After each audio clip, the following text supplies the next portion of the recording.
Good morning, all. Activity എല്ലാം ചെയ്യാം.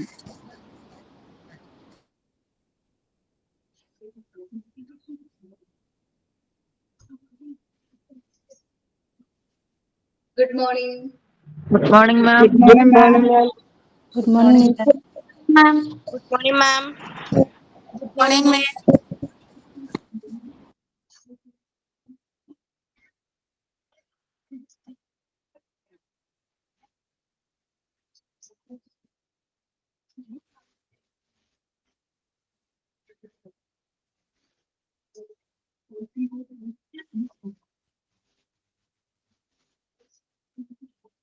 Good morning.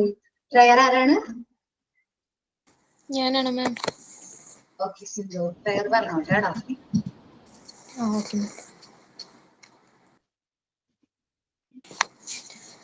ഇങ്ങുമിങ്ങും നിറയും വെളിച്ചമേ, എൻ കരളിൽ കുടിയിരിക്കണമേ. എൻ്റെ പാദമിടരാതിരിക്കുവാൻ എന്നിലെന്നും കൃപ ചൊരിയണമേ. പൂവിലൂറുന്ന പുഞ്ചിരി നീയല്ലോ, പുസ്തകം തരും ജ്ഞാനവും നീയല്ലോ. പുല്ലുമാടവും പൂമണിമേടയും തുല്യമായി തൊഴും ശക്തിയും നീയല്ലോ. എന്നുമെങ്ങും നിറയും വെളിച്ചമേ, എൻ കരളിൽ കുടിയിരിക്കണമേ. എൻ്റെ പാദമിടരാതിരിക്കുവാൻ എന്നിലെന്നും കൃപ ചൊരിയണമേ. Thank you ma'am. നന്നായിരുന്നു കേടാ. Thank you ma'am. പറഞ്ഞോടാ. Good morning to all. I am Kadmani Vinod from Cherthala, Kuttiyathodu. Today's quote: not all of us can do great things, but we can do small things with great love, by Mother Teresa. നമുക്ക് എല്ലാവർക്കും വലിയ കാര്യങ്ങൾ ചെയ്യാൻ കഴിയില്ല, പക്ഷേ ചെറിയ കാര്യങ്ങൾ വലിയ സ്നേഹത്തോടെ ചെയ്യാൻ കഴിയും. താങ്ക് യു മാം. ഓക്കേടാ, താങ്ക് യു. സൈന ഞാനാണ് മാം. ഒരു സ്പീച്ച് പോലെ പറയാമെന്ന് പറഞ്ഞിട്ടുണ്ടായിരുന്നു. എനിക്ക് പറ്റുന്ന പോലെ ഞാൻ പ്രസന്റ് ചെയ്യാം. Good morning ma'am and all. ഇന്ന് നമ്മുടെ നാട്ടില് നമ്മള് കേരളത്തിനെ സന്തോഷത്തോടെ കൂടെ വിശേഷിപ്പിക്കുന്ന ഒരു കാര്യമാണ് ദൈവത്തിന്റെ സ്വന്തം നാട് എന്ന്. അതിപ്പോൾ വളരെ ക്രൈം സ്റ്റേജിലാണ് ഉള്ളത്. വലിയ തോതിൽ തന്നെ യുവതലമുറയുടെ ഇടയിൽ വയലൻസ്, കൊലപാതകം, ആത്മഹത്യകളും ഡ്രഗ്സിന്റെ ഉപയോഗങ്ങളൊക്കെ കൂടി വരുന്ന സിറ്റുവേഷനിലാണ് ഇപ്പോൾ ഉള്ളത്. 2025 ശേഷം ജാനുവരി, ഫെബ്രുവരി, ഇപ്പൊ നമ്മൾ മാർച്ച് മിഡിൽ നിൽക്കുമ്പോൾ സംസ്ഥാനത്ത് നടന്ന കൊലപാതകങ്ങൾ പരിശോധിച്ചപ്പോൾ 65 കൊലപാതകങ്ങളാണ് നടന്നിട്ടുള്ളത്. അതിൽ 55 എണ്ണവും വീടുകളിലും പരിസരങ്ങളിലും ഉണ്ടായ പ്രശ്നങ്ങളിൽ നിന്നാണെന്നാണ് പറയുന്നത്. ലഹരിയും മദ്യപാനവും ഇതിന് കാരണമാകുന്നുണ്ട്. ഡ്രഗ്സിന്റെ അമിതമായ സാന്നിധ്യമാണ് ഇതിൽ കൂടുതലായിട്ട് എല്ലാവരും പറയുന്നത്. അപ്പൊ നമുക്ക് ഈ മാർച്ച് വരെ നിൽക്കുമ്പോൾ ഒരു 4 ഇൻസിഡൻസ് ഞാൻ പറയാം. മോന്റെ സൗണ്ട് കിട്ടമേ. 4 ക്രൂരമായിട്ടുള്ള ഒരു ഇൻസിഡൻസ് ഞാൻ പറയാം. 2025 ജനുവരി മാസം ജനുവരി മാസം പിറന്നപ്പോൾ ഉണ്ടായതാണ് മെഹർ അഹമ്മദ്. കൊച്ചിയിൽ നടന്ന ഒരു മെഹർ അഹമ്മദ് 15 വയസ്സുകാരനായ ഒരു കുട്ടിയുടെ ആത്മഹത്യാ ശ്രമമായിരുന്നു. മോന്റെ സൗണ്ട് ഇട്ടാ 26 നിലയുള്ള ഒരു ബിൽഡിങ്ങിൽ നിന്ന് ആത്മഹത്യ ചെയ്തതാണ് അവന്. റീസൺ അന്വേഷിച്ചപ്പോൾ എക്സ്ട്രീം ബുള്ളിങ്, അതായത് മോശപ്പെട്ട കാര്യങ്ങൾ സമപ്രായക്കാരുടെ ഇടയിൽ നിന്ന് താങ്ങാനാവാതെ വന്നപ്പോഴാണ് ആ കുട്ടി അങ്ങനെ ചെയ്തതെന്നാണ് പറയുന്നത്. അതായത് ടോയ്ലറ്റ് സീറ്റ് വരെ നക്കിച്ചിരുന്നു എന്നാണ് പറയുന്നത് ആ കുട്ടിയെ കൊണ്ട്. ദെൻ നെക്സ്റ്റ് കേസ് എടുത്ത് വെക്കുമ്പോൾ കോട്ടയം നഴ്സിംഗ് കോളേജിൽ ഉണ്ടായ ഒരു കൃത്യമാണ്. 1ാം വർഷം പഠിക്കുന്ന ഒരു കുട്ടീനെ 3rd ഇയറിൽ ഹോസ്റ്റലില് കട്ടിലിൽ കെട്ടിയിട്ടിട്ട് കോമ്പസ് കൊണ്ട് മൃഗീയമായിട്ട് കുത്തി മുറിവേൽപ്പിക്കുകയാണ് ചെയ്തത്. എന്നിട്ട് ആ മുറിവില് ബോഡിയിലെ ലോഷൻ ഒഴിച്ച് ആ നീറൽ വരുമ്പോഴുള്ള ആ ഒരു വയലൻസ് ആണ് അവിടെ പറയുന്നത്. അത് ആ ഒരു വേദനയിൽ നിന്ന് അവർ സന്തോഷം കണ്ടെത്തി. എന്നിട്ട് വായില് വലിയ തുണികളെല്ലാം വായില് കുത്തിച്ചിരിക്കുക, അതായത് അവരുടെ സൗണ്ട് പുറത്ത് വരാതിരിക്കുക, അങ്ങനെയാണ് പിന്നെ അതിലും എന്ന് പറഞ്ഞാല് എക്സസൈസിന് ഉപയോഗിക്കുന്ന ഡംബൽ പോലുള്ള വസ്തുക്കൾ വിദ്യാർത്ഥിയുടെ സ്വകാര്യ ഭാഗത്ത് കെട്ടിയിട്ട് അതിക്രൂരമായ വീഡിയോ പുറത്തിറക്കി. അവര് അങ്ങനെയാണ് അവര് അതിൽ ഒരു വയലൻസ് കണ്ടെത്തിയത്. പിന്നീട് അത് കേസൊക്കെ എടുത്ത് അവരെ അറസ്റ്റ് ചെയ്തു എന്നൊക്കെ പറയുന്നുണ്ട്. ദെൻ നെക്സ്റ്റ് കേസ് ഇപ്പൊ അടുത്ത് വന്നത് നമ്മളെ വെഞ്ഞാറമൂട് അഫാൻ, 23 വയസ്സുകാരനായ അഫാന് വീട്ടുകാരെ തലക്കടിച്ച് കൊന്നതാണ്. 5 പേരെയാണ് കൊന്നത്. പിന്നെ ഉമ്മ അടക്കം ഉണ്ടായിരുന്നു. ഉമ്മ അതിൽ രക്ഷപ്പെടുകയാണ് ചെയ്തത്. അവസാനം ഈ കൊലപാതകമൊക്കെ ചെയ്ത് കഴിഞ്ഞിട്ട് ആള് വിഷം കഴിച്ചിട്ട് കൂളായിട്ട്, അതായത് വീട്ടുകാരോടൊക്കെ സംസാരിച്ച് പുറത്തുള്ളവരൊക്കെ സംസാരിച്ച് പോലീസ് സ്റ്റേഷനിൽ കീഴടങ്ങുകയാണ് ചെയ്തത്. അപ്പൊ ഇതിൽ ഫസ്റ്റ് കാരണങ്ങള് അന്വേഷിച്ചപ്പോ ആദ്യം പറഞ്ഞത് വീട്ടിലെ പ്രാരാബ്ധമാണ് എന്നാണ് അയാൾ പറഞ്ഞത്. പിതാവിന്റെ കടം തനിക്കൊരു ബാധ്യത ആവോ എന്നുള്ള ഒരു പ്രശ്നമാണ് എന്നാണ് ഫസ്റ്റ് അയാൾ പറഞ്ഞത്. പിന്നെ നെക്സ്റ്റ് കേസ് എന്ന് പറഞ്ഞത് ഇപ്പൊ അടുത്തുണ്ടായ ട്യൂഷൻ സെന്ററിൽ ഉണ്ടായ ഷഹബാസിന്റെ കൊലപാതകമാണ്.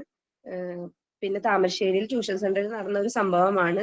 നെഞ്ചക്ക് എന്നുള്ള ഒരു ഉപകരണം തലയിൽ അടിച്ചിട്ടാണ് ആള് മരണപ്പെട്ടത്.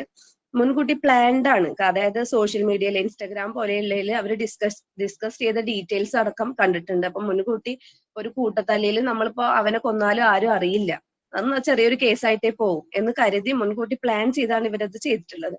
അപ്പൊ ഈ ഒരു കേസ്, ഈ ഒരു 4 കേസ് എടുത്ത് നോക്കുമ്പോൾ നമ്മളെ ഒരു തരത്തിലും ഇമോഷണലി ഒരു യുവതലമുറക്ക് ഒരു ഇമോഷണൽ അറ്റാച്ച്മെന്റ് ഇല്ലാത്ത ഒരു സാഹചര്യമാണ് ഇപ്പോൾ കാണുന്നത്.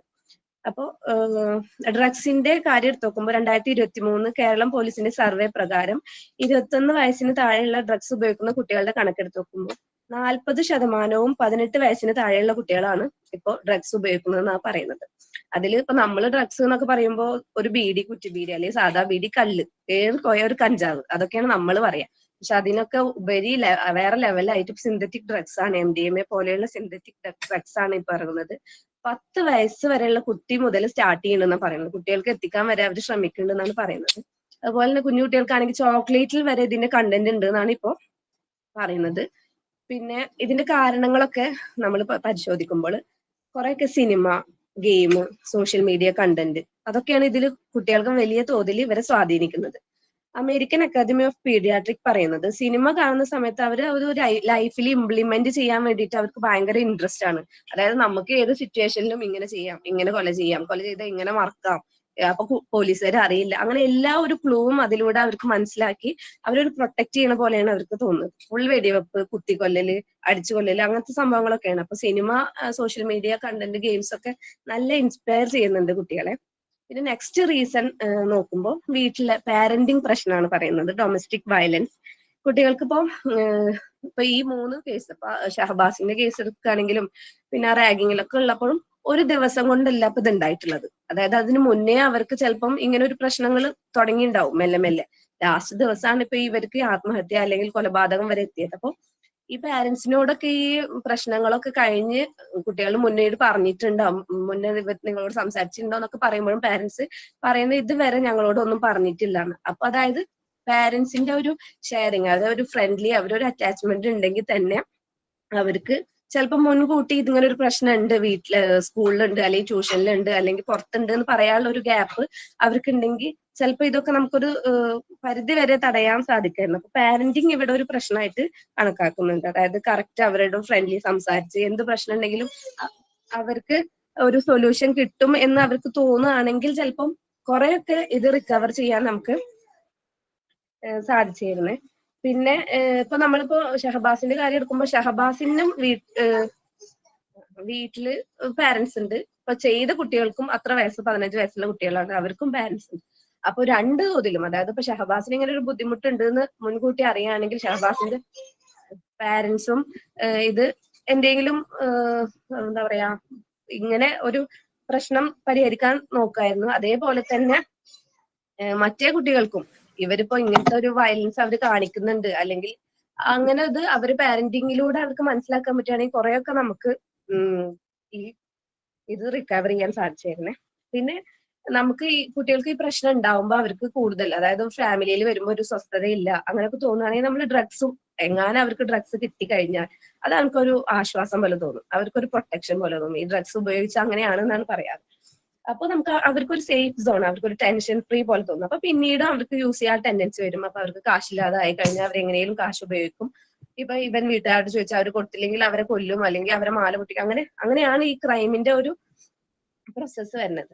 അപ്പൊ ഇതിനൊരു സൊല്യൂഷൻ എന്ന് പറയുന്നത് എല്ലാവർക്കും അറിയാം, ഒരു കറക്റ്റ് പാരന്റിങ്, അതായത് ഓപ്പൺ ആയിട്ട് നമ്മൾ കുട്ടികൾക്ക് മറ്റുള്ളവരെക്കാളും സേഫ് ആണ് നമ്മൾ എന്ന് തോന്നിച്ചു കഴിഞ്ഞാൽ തീർച്ചയായിട്ടും അവര് എന്തെങ്കിലും പ്രശ്നം ഉണ്ടെങ്കിൽ അത് നമ്മളോട് എന്തായാലും പറയും. അല്ലാതെ അവർക്കൊരു പോസിറ്റീവ് ഫാമിലിയിൽ നിന്ന് ഒരു പോസിറ്റീവ് ഒരു സിറ്റുവേഷൻ ആണെന്നുണ്ടെങ്കിൽ തീർച്ചയായിട്ടും അവർ എന്തെങ്കിലും പ്രശ്നം ഉണ്ടെങ്കിൽ ഡയറക്റ്റ് നമ്മളോടെ പറയും, മറ്റുള്ളവരോട് പറയുന്നേക്കാളും അവരൊരു സൊല്യൂഷൻ കണ്ടെത്തുന്ന അവർക്കറിയാം. അപ്പോൾ നമ്മളുടെ ഒരു സൊല്യൂഷൻ എന്ന് പറയുമ്പോൾ നമ്മളൊരു അറ്റ്മോസ്ഫിയർ, നമ്മുടെ ഫാമിലി അറ്റ്മോസ്ഫിയർ പോസിറ്റീവ് ആയിട്ടിരിക്കുക, കുട്ടികൾക്ക് എന്തും ഓപ്പൺ ആയിട്ട് പറയാനുള്ള ഒരു അറ്റ്മോസ്ഫിയർ നമ്മൾ ഉണ്ടാക്കുക. പിന്നെ ഉള്ളത് ഗവൺമെന്റിന്റെ കാര്യമാണ്. തീർച്ചയായിട്ടും അവര് ഒരു രീതിയിലും ഇപ്പോഴത്തെ കാര്യത്തിൽ സപ്പോർട്ട് ചെയ്യില്ല. ഇപ്പൊ ഷഹബാസിന്റെ ഇത് എടുത്ത് നോക്കുമ്പോൾ അവർക്ക് എക്സാം വരെ എഴുതിച്ചെന്ന് പറഞ്ഞ കുട്ടികൾക്കുണ്ട്. പണ്ടൊക്കെ കോപ്പി അടിച്ചു കഴിഞ്ഞാൽ 2 വർഷം ബാൻ ചെയ്ത് പിന്നെ എക്സാം എഴുതാൻ പറ്റില്ല. ഇപ്പൊ കൊല ചെയ്താടൊക്കെ എക്സാം എഴുതാൻ സാധിക്കും എന്ന് പറയുമ്പോൾ എന്തായിരിക്കും ഗവൺമെന്റിന്റെ ആ ഒരു ഇത്. കാരണം ആ ഷഹബാസിന്റെ ഫാദർ തന്നെ പറഞ്ഞ ന്യൂസിൽ കേട്ടിരുന്നു. കാരണം അവർക്ക് ഈ ഒരു വർഷം എഴുതിക്കണ്ട, നെക്സ്റ്റ് ഇയർ അവർ എഴുതി ഞങ്ങൾക്കൊരു ആശ്വാസമായിരുന്നു, ഞങ്ങളെ കൂടെ ഗവൺമെന്റ് ഉണ്ട്, അല്ലെങ്കിൽ ഇതൊരു പരിഹരിക്കും, എന്തെങ്കിലും ഒരു ഞങ്ങൾക്കൊരു പോസിറ്റീവായിട്ട് ഞങ്ങൾക്കൊരു ഇതുണ്ട് എന്ന് തോന്നിച്ചായിരുന്നു. പക്ഷെ ഈ വർഷം അവര് എക്സാം എഴുതിപ്പിച്ചപ്പോൾ അത് ഞങ്ങൾക്ക് നല്ല ഒരാൾക്കും ഗവൺമെന്റിനോട് ഒരു വിശ്വാസം ഇല്ലാത്ത ഒരു രീതിയിലാണ് പോയതെന്നാണ് പറഞ്ഞത്. അപ്പൊ കറക്റ്റ് പാരന്റിങ്ങിന്റെയും അതേപോലെ ഗവൺമെന്റിന്റെയും അത് പോസിറ്റീവായിട്ട് നമ്മളുടെ ഒരു ഫാമിലി. അപ്പൊ അത്യാവശ്യം നമുക്ക് വിഷമം കുട്ടികളെ തീരെ അറിയിക്കണ്ടെന്നല്ല, അത്യാവശ്യമുള്ളത് മാത്രം അറിയിക്കുക. തീരെ അറിയിക്കാതെ ഇരുന്നാൽ വെറും അവർ അങ്ങനത്തെ ഒരു ലെവലിലേക്ക് പോകും. അവര് പറയണതൊക്കെ അനുസരിച്ച് എന്നുള്ളത്. ഒട്ടും അങ്ങനെ അറിയിക്കാതെ അല്ല, ചെറിയ തോതിൽ മാത്രം അറിയിച്ച് അവരെ അറിയിക്കേണ്ട കാര്യം മാത്രം അറിയിച്ച് കൊണ്ടുവരിക എന്നാണ് പറയുന്നത്. ഇപ്പൊ എല്ലാവരും അപ്പൊ നമുക്ക് ചെയ്യാൻ കാര്യം നമുക്ക് കറക്റ്റ് പാരന്റിങ്ങിലൂടെ നമ്മളെ കുട്ടികൾക്ക് നല്ല ഭാവി കൊടുക്കുക, അതുപോലെ നമ്മൾ ടീച്ചറായ നമ്മുടെ ക്ലാസ്സിലെ കുട്ടികൾക്ക് നല്ല ഭാവി കൊടുക്കാവുന്നതാണ്. അപ്പൊ നമ്മളുടെ ഇപ്പോഴത്തെ ഒരു അവസ്ഥയിൽ നമ്മളുടെ ഒരു കേരളം ഒരു ഭ്രാന്താലയം ആയിക്കൊണ്ടിരിക്കുകയാണ്, ഒരു വയലൻസിന്റെ സംസ്ഥാനമായിക്കൊണ്ടിരിക്കുകയാണ്. സോ നമുക്ക് പറ്റുന്ന പോലെ പാരന്റ്സ് ആയിട്ടും ടീച്ചേഴ്സ് ആയിട്ടും അത് പ്രൊട്ടക്ട് ചെയ്യാൻ സഹായിക്കുക. ഇനിയുള്ള ഇങ്ങനത്തെ ഒരു വയലൻസ് ഇല്ലാതെ ഇരിക്കട്ടെ എന്ന് ഞാൻ ആത്മാർത്ഥമായി പ്രാർത്ഥിക്കുന്നു. Thank you. നന്നായിട്ട് പ്രസന്റ് ചെയ്തു ഹബീബ. Thank you. മോന്റെ സൗണ്ട് ഉള്ള കാരണം കുറച്ച് ഡിസ്റ്റർബൻസ് ഉണ്ട്. നമുക്ക് എല്ലാവർക്കും മാം ഞാനൊരു കാര്യം പറഞ്ഞു. ഹലോ മാം, പ്രീജ ആയിരുന്നേ മാം. ഇവിടെ വീട് വെഞ്ചിരിപ്പായിരുന്നേ. അപ്പൊ അച്ഛൻ നമ്മുടെ വീടിനടുത്തുള്ള വീട് വരെ എത്തിയിട്ടുണ്ടെന്ന് പറഞ്ഞു. ഞാൻ ലീവ് ചെയ്തോട്ടെ? Thank you. ലാസ്റ്റ് ക്ലാസ്സിൽ നമ്മൾ എടുത്തത് സേഫ്റ്റി തുടങ്ങിയിട്ടുണ്ടായിരുന്നു അല്ലെ? തുടങ്ങി അല്ലെങ്കിൽ പറഞ്ഞോളൂ, സേഫ്റ്റിയുടെ വേർഡ് മാത്രമേ പറഞ്ഞോളൂ അല്ലെ?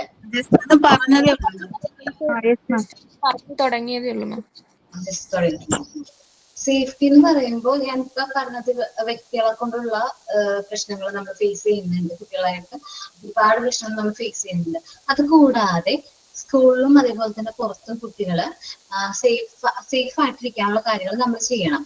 കാരണം നമ്മൾ എപ്പോഴും കേൾക്കാറുണ്ട്, കുട്ടി ബക്കറ്റിൽ വീണു മരണപ്പെട്ടു. അതെന്തുകൊണ്ടാണ്? അത് സേഫ് അല്ല. ബക്കറ്റിൽ വെള്ളം നിറച്ചു വെക്കുകയാണെങ്കിൽ അത് എന്തായാലും എന്ത് ചെയ്യണം? മൂടി വെക്കണം. അതേപോലെ ഒരുപാട് ന്യൂസുകൾ നമ്മൾ കേട്ടിട്ടുണ്ടാവും. ഞാനൊരു ന്യൂസ് പറയാം.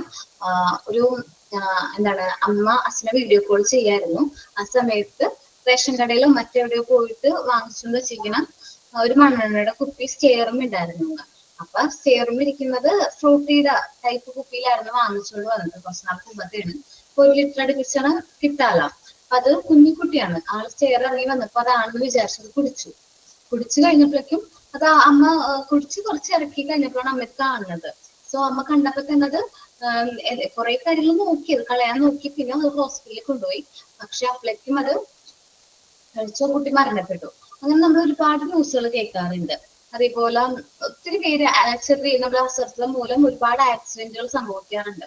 2 വീലറിൽ ബാക്കില് ഒരു കുട്ടീനെ, ഒരു 5 വയസ്സുള്ള കുട്ടീനെയാണ്, 5 വയസ്സുള്ള കുട്ടീനെ, ആൺകുട്ടീനെ അതിന്റെ അച്ഛൻ ഹോസ്പിറ്റലിൽ കൊണ്ടുപോയതാണ്. പനി കാരണം ഹോസ്പിറ്റലിൽ കൊണ്ടുപോയതാണ്. അപ്പൊ ബാക്കിൽ ഇങ്ങനെ വട്ടൻ പിടിച്ചിരിക്കായിരുന്നു എന്ന് പറഞ്ഞു അച്ഛന. പക്ഷെ പനിയായിരുന്നല്ലോ അവൻ ഉറങ്ങിപ്പോയി. അപ്പൊ ഉറങ്ങിപ്പോയപ്പോ എന്താണ്, കുറച്ച് കഴിഞ്ഞപ്പോ ആള് പുറകിൽ നിന്ന് കൈ വിട്ട് റോട്ടിലേക്ക് വീണ് ആളുടെ മേത്തേക്കൂടി, കുഞ്ഞിന് മേത്തേക്കൂടി വണ്ടി പോയി. അപ്പൊ അങ്ങനെ മരണപ്പെട്ടത് ഞങ്ങളുടെ അടുത്ത് തന്നെയാണ് കേട്ടോ. ചെറായി ഭാഗത്തായിട്ട് ന്യൂസ് ഞാൻ കണ്ടിട്ടുണ്ടായിരുന്നു. അപ്പൊ എനിക്ക് പേടിയാണ്. മോളെ മോൾക്ക് ഭയങ്കര ഇഷ്ടമാണ് ബാക്കിൽ ഇങ്ങനെ നിൽക്കാനായിട്ട്. അവന് ഉറങ്ങിപ്പോയതുകൊണ്ടായിരിക്കും, അല്ലെങ്കിൽ അതുകൊണ്ടായിരിക്കും. പക്ഷെ എനിക്ക് ഇപ്പോഴും പേടിയാണ്. അവളിങ്ങനെ ഹസ്ബൻഡിന്റെ ബാക്കിൽ ഇങ്ങനെ വട്ടം പിടിച്ചിട്ട് പോവല്ലോ, അതെനിക്ക് പേടിയാണ്. അപ്പൊ തന്നെ ഞാൻ ചീത്ത പറയും, ഫ്രണ്ടിലിരുത്ത്, ബാക്കിൽ അവൾ ഒറ്റയ്ക്ക് ഇരുത്തല്ലേ, അവൾ പിടിച്ച് പിടിവിട്ട് പോകും, സേഫ് അല്ല. നമുക്കറിയാലോ അത് സേഫ് അല്ല എന്ന് നമുക്ക് തോന്നുന്ന ഏതൊരു സിറ്റുവേഷനും കുട്ടികൾ അത് അലോ ചെയ്യാനായിട്ട് പാടില്ല. നമ്മുടെ പാരന്റ്സ് ഒരുപാട് ഇൻസിഡന്റ് നമ്മുടെ ലൈഫിൽ ഉണ്ടായിട്ടുണ്ടാവും, നിങ്ങൾ കേട്ടിട്ടുണ്ടാവും. ഓക്കെ, അപ്പൊ ഞാൻ പറഞ്ഞത് അതിൽ കുറച്ചെണ്ണമാണ് നമ്മൾ ശ്രദ്ധിക്കുക. കുട്ടികൾ പുറത്ത് പോകുമ്പോഴും അതേപോലെ വീട്ടിലും അതേപോലെ നമ്മൾ എന്താ പറയാ ഷാർപ്പ് ആയിട്ടുള്ള ഐറ്റംസ് ഒന്നും കുട്ടികളുടെ കയ്യിൽ എത്തുന്നിടത്ത് വയ്ക്കരുത്, കുറച്ച് നീക്കി വെക്കുക. അതേപോലെ ചില്ലിന്റെ ഗ്ലാസ്, ചില്ല്, കുപ്പിച്ചില്ല്, അങ്ങനത്തെ കാര്യങ്ങളൊക്കെ കുറച്ച് കുട്ടികളിൽ നിന്ന് മാറ്റി വെക്കാനായിട്ട് ശ്രമിക്കണം. അതേപോലെ ഈ എന്താ പറയാ കെമിക്കൽസ് ഒക്കെ ഉണ്ടാവില്ലേ, അവർക്ക് അറിഞ്ഞുകൂടാ അത് എന്തൊക്കെയാണെന്നുള്ളത്. ചിലപ്പോ കെമിക്കൽസോ എന്തെങ്കിലും അങ്ങനത്തെ സാധനങ്ങൾ അവര് ചിലപ്പോ കഴിക്കുന്ന ഭക്ഷണമാണെന്ന് വിചാരിച്ചിട്ട് വാരി കഴിക്കും. അപ്പൊ ശ്രദ്ധിക്കണം. അതേപോലെ എപ്പോഴും നമ്മൾ മെഡിസിന്റെ ഒക്കെ ബാക്കിൽ കാണുന്നൊരു എന്താണ് നോട്ടിഫിക്കേഷൻ കുട്ടികളിൽ നിന്ന് അത് മാറ്റി വെക്കണം എന്ന് കാണാറില്ലേ? അതെന്തുകൊണ്ടാണ്? അത് കുട്ടികൾ കഴിച്ചു കഴിഞ്ഞാൽ കുട്ടികൾക്ക് അത് ദോഷമാണ്. സോ അത് നമ്മൾ മാറ്റി വെക്കാം.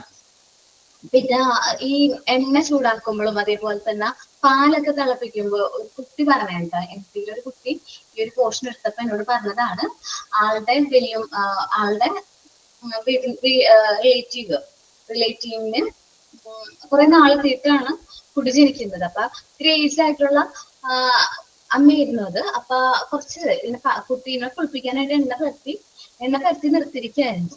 അപ്പൊ എന്നെ പറ്റിട്ട് അവന് ബാത്റൂമിലോ അവിടെ നിർത്തിയിരിക്കുകയായിരുന്നു. പക്ഷെ എന്ത് ചെയ്തു, ഈ ഉമ്മ വെള്ളവും എടുത്തുകൊണ്ട് ബാത്റൂമിലേക്ക് ചെല്ലുമ്പോഴേക്കും കൊച്ചു ഓടി വന്ന് കെട്ടിപ്പിടിച്ചത്, മേത്തേക്കിനെ ഫ്രണ്ടിൽ കൂടെ വന്ന് കെട്ടിപ്പിടിച്ചു വന്നു. സ്നേഹം കൊണ്ടായിരിക്കും. പക്ഷെ അപ്പൊ ആ കുട്ടിയുടെ മേത്തേക്ക്, ആൺകുട്ടിയായിരുന്നു കേട്ടോ, ആ കുട്ടിയുടെ മേത്തേക്ക് ഈ കളിച്ച വെള്ളം വീഴുകയും അങ്ങനെ ആക്സിഡന്റുകളൊക്കെ പറ്റിയത്. അപ്പൊ അതില് 70% പൊള്ളി, കുട്ടിയുടെ തൊഴിൽ ഫുള്ളും പോയി. 70% പൊള്ളി. പിന്നെ ഇന്റേണൽ ഓർഗൻസിനൊക്കെ അത് പൊള്ളലേറ്റിട്ടുണ്ടായിരുന്നു. തിളച്ച വെള്ളമാണ്. ഉമ്മ എന്ത് ചെയ്യണമെന്ന് അറിഞ്ഞൂടായിരുന്നു. വെള്ളത്തില് കുറെ വെള്ളം മേത്തൊഴിച്ചു. വെള്ളം മേത്തൊഴിച്ചപ്പോഴും കുറച്ച് നിർത്താണ്ട് കരയാണ്. അപ്പൊ ഉമ്മ കൈ കൊണ്ടൊന്ന് തടകിയ. അപ്പൊ ഓക്കെ,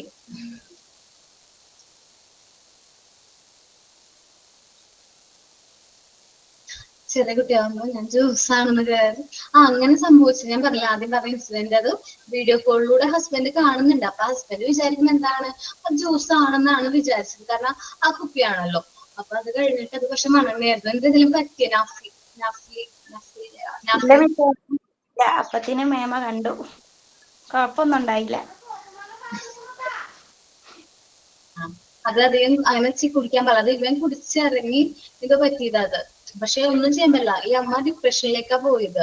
ഭയങ്കരമായിട്ട് ഡിപ്രഷനായി. ഹസ്ബൻഡ് ജോലി ഗൾഫിലെങ്ങാണ്ടായിരുന്നു. അപ്പൊ അത് ജോലി നിർത്തി നാട്ടിൽ വന്ന് ഒരുപാട് നാള് സ്വന്തം കയ്യിൽ നിന്ന് അല്ലെങ്കിൽ നമ്മുടെ അടുത്തുനിന്നല്ലേ ജീവൻ പോയത്. അമ്മയ്ക്ക് ഒട്ടും പറ്റുന്നുണ്ടായിരുന്നില്ല. അത് ഭയങ്കര ഡിപ്രഷൻ സ്റ്റേജിലേക്കൊക്കെ പോയി പറ്റി കഴിഞ്ഞ് ഹസ്ബൻഡിന്റെ ഒക്കെ സഹായത്തോടുമാണ് റിക്കവർ ചെയ്ത് വന്നത്. എന്നാലും നമുക്ക് പറയാൻ പറ്റില്ലല്ലോ, നമ്മുടെ ജീവനല്ലേ പോണത്. കുട്ടിയാണെങ്കിലും നമുക്ക് ആ അമ്മേനെ സംബന്ധിച്ച് ആ അമ്മയുടെ കയ്യിൽ നിന്നാണ് എടുത്തോണ്ട് പോയത്. അപ്പൊ ഭയങ്കരമായിട്ട് പ്രശ്നങ്ങളൊക്കെ ആയിരുന്നു ആദ്യ സമയങ്ങളിൽ. പിന്നെ കുറഞ്ഞു. രണ്ടാമത്തെ ആളായി കഴിഞ്ഞപ്പോ കുറച്ച് മാറ്റമുണ്ട്. നമ്മള് കുട്ടികൾക്ക് സേഫ് ആകും എന്നുള്ള കാര്യങ്ങൾ സേഫ് ആക്കാനായിട്ട് ശ്രമിക്കുക. അതേപോലെ റിസ്കി ആയിട്ടുള്ള ഗെയിമുകളൊക്കെ ഉണ്ട് ഇല്ലേ? റിസ്കി, എനിക്ക് തന്നെ പേടിയാണ്.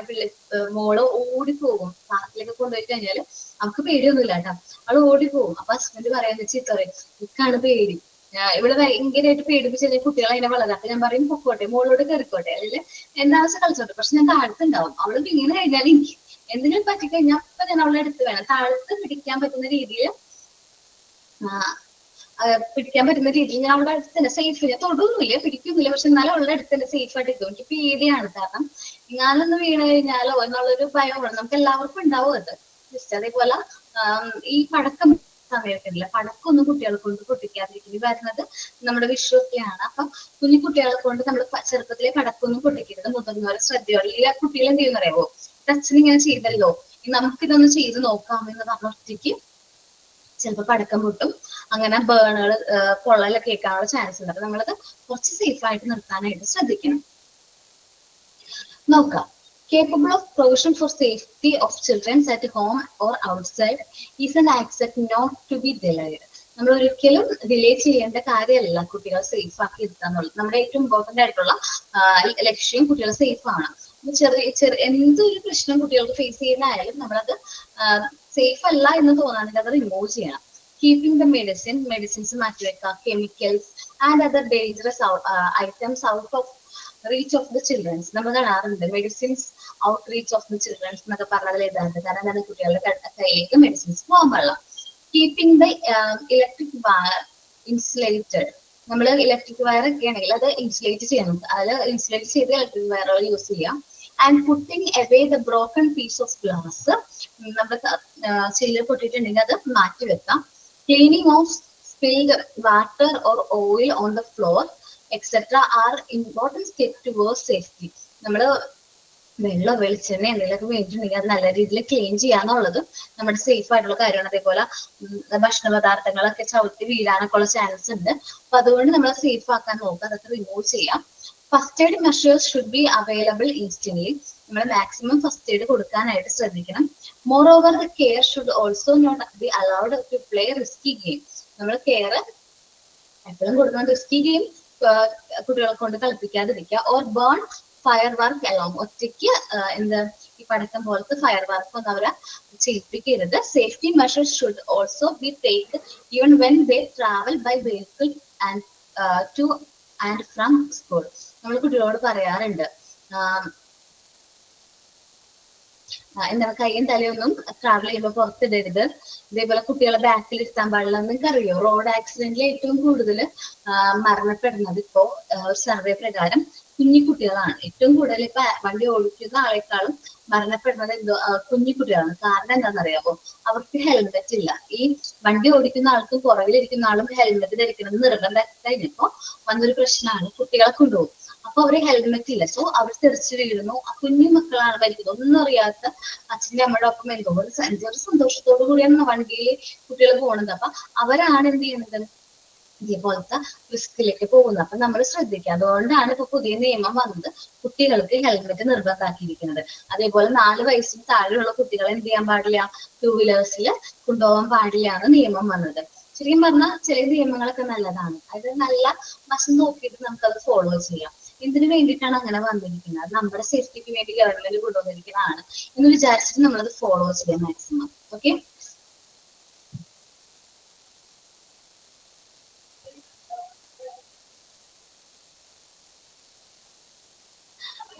കുഞ്ഞിനെ കുളിപ്പിക്കാൻ വന്നാണോ? നമ്മളെ പ്രസവ സുരക്ഷയ്ക്ക് വേണ്ടിട്ട് വരുന്നില്ലേ, അവരെ കയ്യിന്ന് കുഞ്ഞി ഇതായി. കുഞ്ഞി വരുമ്പോ കുളിപ്പിച്ചിട്ട് വരുമ്പോ കരയും. അന്ന് കരഞ്ഞേ ഇല്ല. അപ്പൊ ഞാൻ പറഞ്ഞു കുഞ്ഞിക്കെന്തോ ആയി, കുഞ്ഞി കരയുന്നില്ലാന്ന്. അവര് പറഞ്ഞില്ല ഒന്നും ആയിട്ടാണ്. ഞാൻ ഉമ്മാട് പറഞ്ഞു കുഞ്ഞിക്കെന്തോ ആയി, ഉമ്മ ഹോസ്പിറ്റലിൽ കാണിക്കാൻ.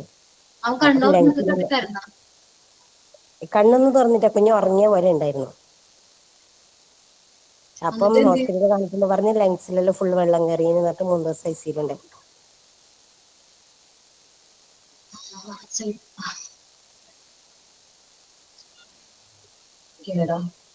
പിന്നെ കുഴപ്പമൊന്നും ഉണ്ടായില്ല അല്ലേ?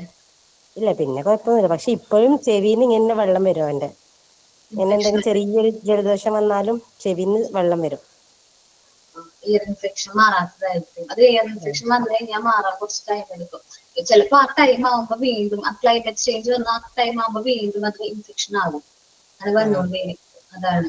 പിന്നെ അതേപോലെ ജലദോഷമോ അങ്ങനെയൊക്കെ വരുമ്പോ നമുക്കത് കൂടുതലായിരിക്കും ഇൻഫെക്ഷൻ. അങ്ങനെയാണ്.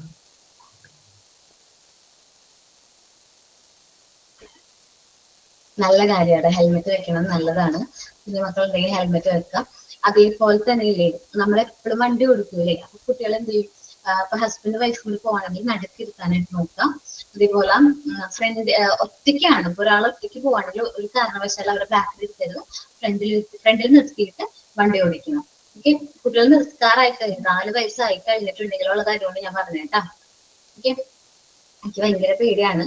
ഞാൻ പറഞ്ഞില്ലേ, ഈ കേസുകളിൽ മിക്കതും ഞാൻ നേരിട്ട് അറിഞ്ഞതുണ്ട്. ഒരുപാട് ഇൻസിഡൻസ് ഞാൻ നേരിട്ട് അറിഞ്ഞവരും ഞാൻ കണ്ടവരും ഉണ്ട്. അപ്പൊ അതുകൊണ്ട് ഡിപ്രഷനായ ആ ഒരു മണ്ണെണ്ണയുടെ കേസ് ഉണ്ടല്ലോ, അതും ആ ഒരു കൊച്ച് അച്ഛന്റെ കയ്യിൽ നിന്ന് വീണത്, ഞങ്ങളുടെ അടുത്താണ്. അപ്പൊ അതൊക്കെ ഭൂരിഭാഗം എനിക്ക് കണ്ടതാണ്, അവരുടെയൊക്കെ അവസ്ഥ എനിക്കറിയാം.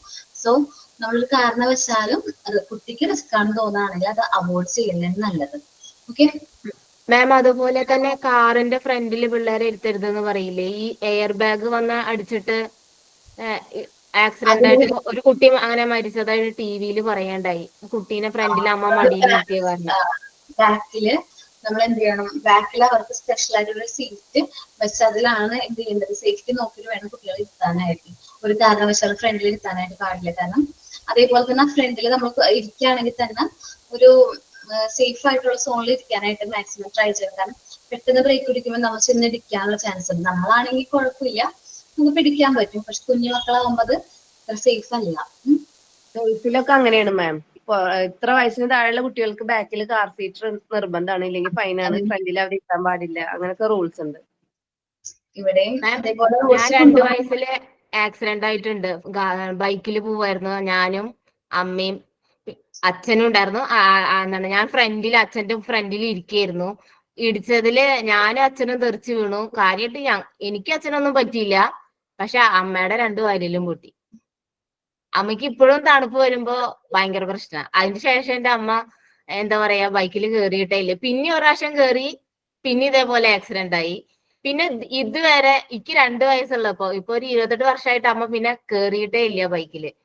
അത് കാരണം ഞങ്ങളോടും സ്കൂട്ടി ഓടിക്കാനോ വണ്ടി ഓടിക്കണ കാര്യം അമ്മ ഞങ്ങളോട് ഇതുവരെ പറഞ്ഞിട്ടില്ല. പേടിയാണ്. പക്ഷെ നമ്മൾ സേഫ് ആയിട്ട് ഓടിക്കാനായിട്ട് പഠിച്ചാൽ മതി. നമ്മള് ഇപ്പൊ സ്ത്രീകളെ കളിയാക്കില്ലേ, അവരെന്താണ് വണ്ടി ഉന്തിക്കൊണ്ടാ പോണേന്നൊക്കെ പറഞ്ഞ ആൾക്കാർ കളിയാക്കും. പക്ഷെ നമ്മളാണ് ഏറ്റവും സേഫ് ആയിട്ട് വണ്ടി ഓടിക്കുന്നത്. കാരണം നമുക്ക് ചിന്തിക്കാം, നമ്മള് കുറച്ചും കൂടി ചിന്തിച്ചിട്ടാണ് ചെയ്യുന്നത്. കാരണം നമ്മൾ വണ്ടി ഓടിക്കുമ്പോ എന്താണ്, നമുക്കറിയാം നമ്മുടെ വീട്ടിൽ ഇത്രയും പേര്, നമ്മുടെ മക്കളും ആൾക്കാർക്ക് നമ്മളെ കാത്തിരിക്കാനുണ്ട്. സോ നമ്മൾ വണ്ടി ഓടിക്കുമ്പോൾ കുറച്ച് സ്ലോ ആയിട്ട് ഓടിക്കുന്നത്. സോ അത് നല്ലതാണ്. കാരണം മിക്കൊരു എന്നെ കളിയാക്കാറുണ്ട്. അപ്പൊ എന്നെ കളിയാക്കുമ്പോൾ ഞാൻ പറയും, ഇതാണ് എനിക്ക് സേഫ് എന്ന് തോന്നുന്നു. ഞാൻ 30-35 അതിൽ മേലേക്ക് പോകില്ല. എനിക്ക് പേടിയിലല്ല, എനിക്ക് അതൊരു സേഫ് അല്ല. ഇപ്പൊ എങ്ങാനും എനിക്കത് സേഫ് അല്ല, ഒരു വണ്ടി വരുന്നത് കണ്ടപ്പോ സേഫ് അല്ലെങ്കിൽ ഞാനത് മാറി നിന്നിട്ട് ആ വണ്ടി പോയതിനു ശേഷം ഞാൻ പോകുള്ളൂ. അങ്ങനെ കുറച്ച്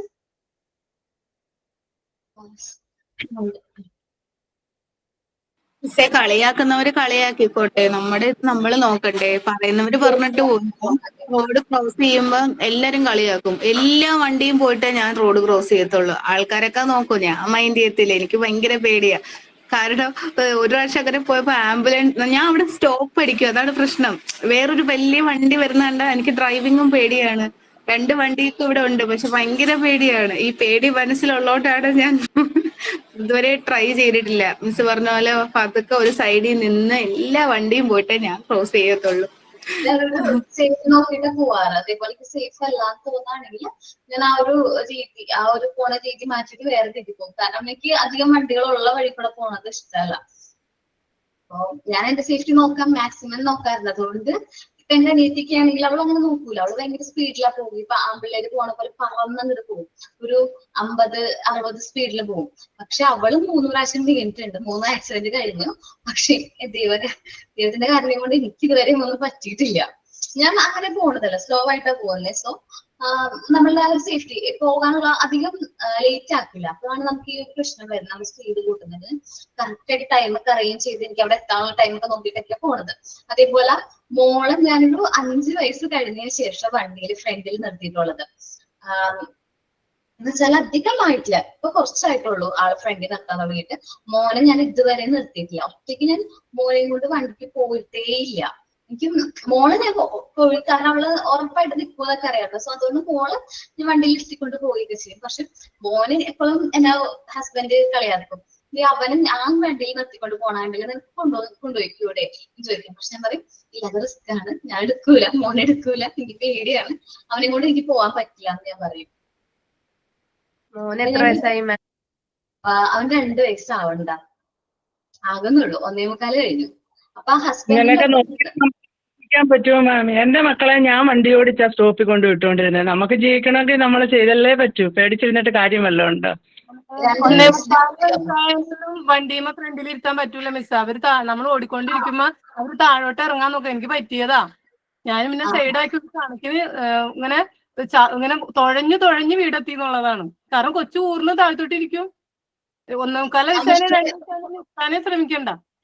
1.25 ആയിട്ടുള്ളൂ. പക്ഷെ ഹസ്ബൻഡിന് കാർ ഓടിച്ചാണ് എന്റെ ഇളയ മോനെ 4ാം ക്ലാസ് വരെ ഞാൻ തന്നെ കാർ ഓടിച്ചു. അപ്പൊ അന്ന് പഠിച്ച സ്കൂള് ഒത്തിരി ബസ് സ്റ്റോപ്പ് അടുത്ത് നമ്മുടെ അടുത്തെങ്കിലും ബസ് സ്റ്റോപ്പ് ചെയ്യത്തില്ല. അവരുടെ ബസ്സിന് ഒരു ഫിക്സഡ് സ്ഥലമുണ്ട്, അവിടെ മാത്രമേ അവര് സ്റ്റോപ്പ് ചെയ്യൂ. അതുകൊണ്ട് അത്രയും സ്ഥലം വരെ ഞാൻ കാർ ഓടിച്ചാണ്. പക്ഷെ ഇപ്പൊ ഫ്ലാറ്റിൽ വന്നപ്പോ ആവശ്യമില്ല, ഫ്ലാറ്റിൽ വണ്ടി വരും, എനിക്ക് ഓടിച്ചു കൊണ്ടുപോകേണ്ട ആവശ്യമില്ല. അപ്പോഴേ ഞാൻ കുഞ്ഞിനെ അങ്ങനെ വിടുന്നത്. ചെയ്യേണ്ടി വന്നാൽ ചെയ്തല്ലേ പറ്റൂ. ജോളി, ഞാൻ പറഞ്ഞതേ 1.5 വയസ്സുള്ള കുട്ടിയുടെ കാര്യമാണ് പറഞ്ഞത്, കാറല്ല പറഞ്ഞത്, സ്കൂട്ടിയുടെ കാര്യം പറഞ്ഞിട്ടാ. എല്ലാരും പേടിക്കുന്ന കാര്യം പറഞ്ഞുകൊണ്ട് പറഞ്ഞു. എല്ലാരും ഇങ്ങനെ പേടിച്ച് ഇങ്ങനെ പേടിച്ചിരുന്നാൽ നമുക്ക് ജീവിക്കാൻ പറ്റുമോ? ജീവിച്ചല്ലേ പറ്റൂ നമ്മള്. 1.5 വയസ്സുള്ള കുട്ടീനെ റിസ്ക്കാണ് വണ്ടി നിർത്തിക്കൊണ്ട് പോകുന്നത്. അതാണ് ഞാൻ പറഞ്ഞേട്ടാ. കാരണം അവർക്ക് നിൽക്കാനായിട്ട് തന്നെ ഉറപ്പില്ല, സ്റ്റേബിൾ ആയിട്ട് അവർ നിൽക്കില്ല, താഴത്ത് നിൽക്കില്ല. അതേപോലെ തന്നെ ഇരുത്തി കഴിഞ്ഞാലും ആള് ഫ്രണ്ടിൽ ഇരിക്കണമെന്നില്ല. ആ 1.5 വയസ്സുള്ള കുട്ടീനെ കൊണ്ട് എനിക്ക് വണ്ടിക്ക് പോകാനായിട്ട് ഭയങ്കര പേടിയാണ്. അത് പേടി എന്ന് പറഞ്ഞാല് എനിക്ക് ഓടിക്കാനുള്ള പേടിയോ അതുകൊണ്ടല്ല, പക്ഷെ എനിക്ക് അവൻ എന്തെങ്കിലും പറ്റിപ്പോകുമോ, എന്റെ കയ്യിൽ നിന്ന് ഞാൻ ചെയ്യുന്ന മിസ്റ്റേക്ക് ആവോ എന്നുള്ള ഒരു പേടിയാണ് എനിക്കുള്ളത്. മാം, അവർക്കൊക്കെ പെട്ടെന്ന് ഉറക്കം വരും, പെട്ടെന്ന് കാറ്റടിച്ചാൽ പെട്ടെന്ന് നമ്മളെ മേലിങ്ങനെ ചെരിഞ്ഞുകൊണ്ടിരിക്കുക.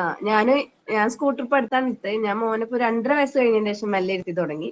ഇതുവരെ എടുത്തിണ്ടായിരുന്നില്ല. മൂത്താളെ ബാക്കിൽ ഇരുത്തും, ഫ്രണ്ടിൽ ചെറിയ ആളെ ഇരുത്തിയിട്ട് അങ്ങനെ പോവാറുണ്ട്. ഇതേപോലെ കാരണം അവന് എനിക്ക് പേടിയാണ്. ശരിക്കും പറഞ്ഞാൽ അവൻ എന്റെ അടുത്താവുമ്പോ എന്നെ കെട്ടിപ്പിടിക്കുമ്പോ ഹസ്ബൻഡിന്റെ പോണെങ്കിൽ ഹസ്ബൻഡിന് അത്യാവശ്യം ബാലൻസ് ഉണ്ട്. അതേപോലെ ഹസ്ബൻഡ് കൊണ്ടുപോകുന്നത് ഗ്ലാമറിനാണ്. അപ്പൊ അവിടെ ഫ്രണ്ടില് സീറ്റ് ഉണ്ട്, ഇതുണ്ട്, അവിടെ കടന്നോളും, അവൻ ഉറങ്ങിയാലും പ്രശ്നമില്ല. പക്ഷെ ഞാൻ എടുക്കുന്ന ഡിയോ അല്ലേ, അപ്പൊ എന്റെ വണ്ടി ഡിയോ ആണ്. അപ്പൊ അത് ഫ്രണ്ടിൽ ഇരുത്താനോ അങ്ങോട്ട് അങ്ങനെ വീഴോ എന്നുള്ള പേടിയൊക്കെ എനിക്കുള്ളത്. പിന്നെ മോളെ ഞാൻ ഇതിന് മുമ്പ് 2 വയസ്സ് 1.5 വയസ്സുള്ളപ്പോഴേക്കാ നമ്മൾ ആ ബാഗ് ഇട്ടിട്ട് കൊണ്ടുപോയിട്ടൊക്കെ ഉണ്ട്. അതെനിക്ക് കുഴപ്പമില്ല, പേടിയൊന്നുമില്ല. പക്ഷെ മോന്റെ കാര്യത്തിൽ ഇപ്പോഴും എനിക്ക് പേടിയാണ്. ബാഗ് ഇട്ട് കൊണ്ടുപോകാൻ പറയും, പക്ഷെ എന്നാലും ഞാൻ പറയും വേണ്ട, ഹസ്ബൻഡിനോട് പറയും കൊണ്ടുവന്നാക്കിയാൽ മതി. കാരണം എനിക്ക് അവന്റെ കാര്യത്തിൽ അത്ര റിസ്ക് എടുക്കാൻ ഭയങ്കര പേടിയാണ്.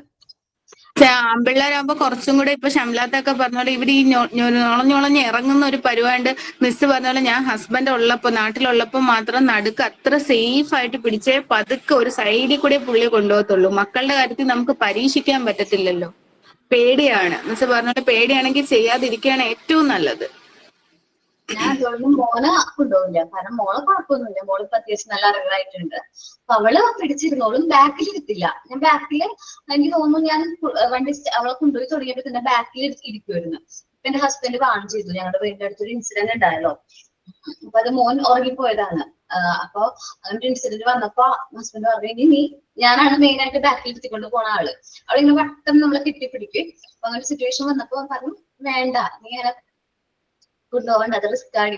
ഞാൻ പറഞ്ഞു അതിന് പിന്നെ കൊണ്ടുപോയിട്ടില്ല കേട്ടോ. ഞാൻ എനിക്ക് അവള് അവൾക്ക് ബാക്കിലിരിക്കാനാണ് ഇഷ്ടം. അപ്പൊ അങ്ങനെ അതുകൊണ്ട് ഞാൻ അങ്ങനെ പറയാറ്, ഇരുന്നോളാൻ പറയുമായിരുന്നു. പക്ഷെ ഞാൻ ഇപ്പൊ ഫ്രണ്ടിൽ തന്നെ ഇരുത്തിട്ട് എവിടെയെങ്കിലും പോകുമ്പോഴായാലും ആളിപ്പോ ഹൈറ്റ് വെച്ചിട്ടുണ്ട്, അതുകൊണ്ട് കുഴപ്പമില്ല നമുക്ക്. പക്ഷെ മോൻ അത്ര ഹൈറ്റും ഇല്ല, ആള് ഇത്തിരി ഇതാണ്, ചെറിയൊരു ചെറുപ്പവും കുറവാണ് ആൾക്ക്. അപ്പൊ അതുകൊണ്ട് എനിക്ക് പേടി അവനെ കൊണ്ടുപോകാൻ. ചിലപ്പോ ഒരു 2 വർഷം 1 വർഷമോ അല്ലെങ്കിൽ 1.5 വയസ്സ് കഴിയുമ്പോ ഞാൻ അവനെ മണ്ടിലിരുത്തിക്കൊണ്ട് പോകും.